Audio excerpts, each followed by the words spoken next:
Hello, gang, and welcome to Alien Protocols, the Advanced Protocols Data Project. Well, we are not going to give up on this Maelstrom Air Force Base case. There is a major case here, and no one else is investigating it. And just because no one else is investigating it doesn't mean it's not a major case. And we have the facts to prove it. There's extra witnesses. We've got extra information about it. So let's talk about it.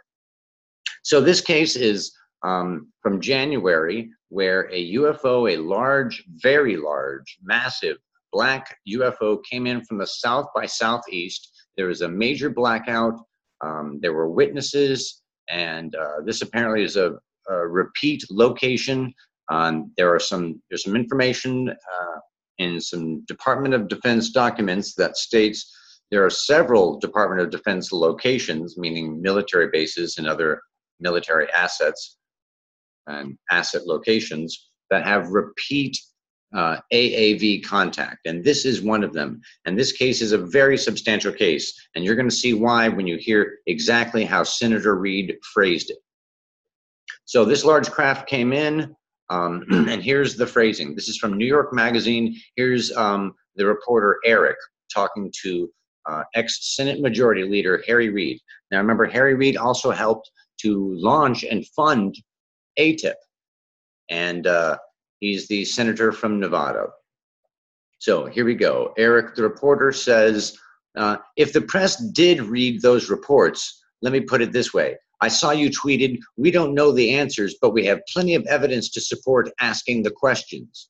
To you, what's the most compelling evidence to support asking a question?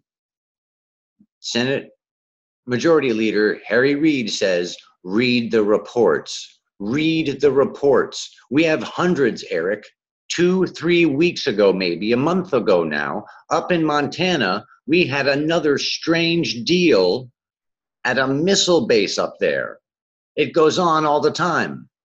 We had a strange deal at a missile base up there.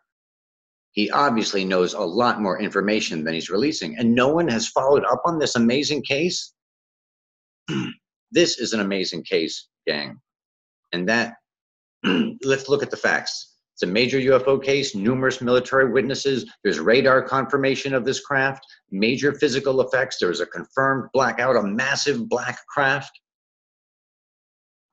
Now, how do these AAVs do this? Well, there are some documents out that say that these craft have affected even satellites, according to, and this is new information, according to documents that different people have seen.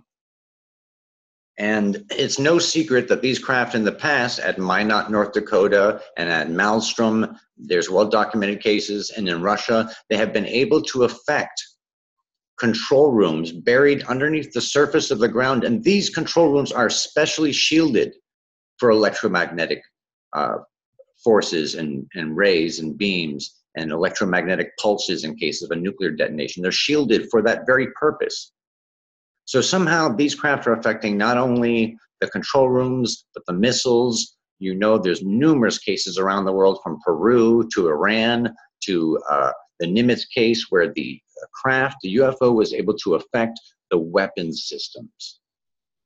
Time and time again, we are the ones who are a threat, and the violent ones, trying to lock our weapon systems on them, and they disable them and turn the other cheek. They are very benevolent by their actions. But also there's several cases of cars turning off, and even tractors. How do they do this? Well, let's think about it for a second. First, they have to know that it's there. And how do they know that these things are there, and that these different, there's these different capabilities? How do they know? Is it from electronic data? Is it from future or past information? Is it from a recent scan? Is it from some sort of mind consciousness thing? Or is it something even more fundamental through their super knowledge of science? Maybe they have some sort of backdoor access to the program just to know about all the information involved with these systems. Well, then how are they able to affect the shielded electronics? Is it time travel somehow? Is it some sort of covert activity? some sort of electromagnetic or physical activity. Maybe they have some invisible craft that can go in there somehow, pass through solid material. Maybe there's some sort of unknown waves or field that they're utilizing that our science hasn't accessed yet.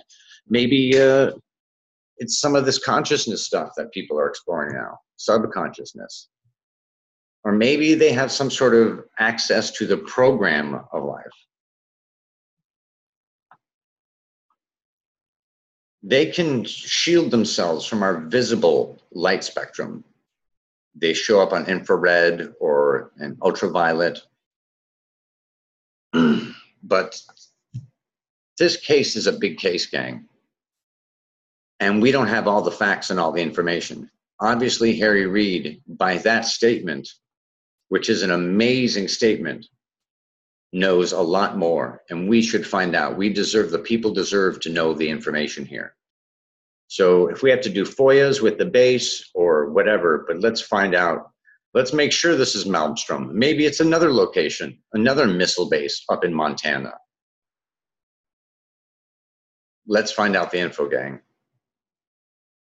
Just because no one else is covering it doesn't mean this isn't a major, major case. All right, gang, let's go get them. Much love to you and yours.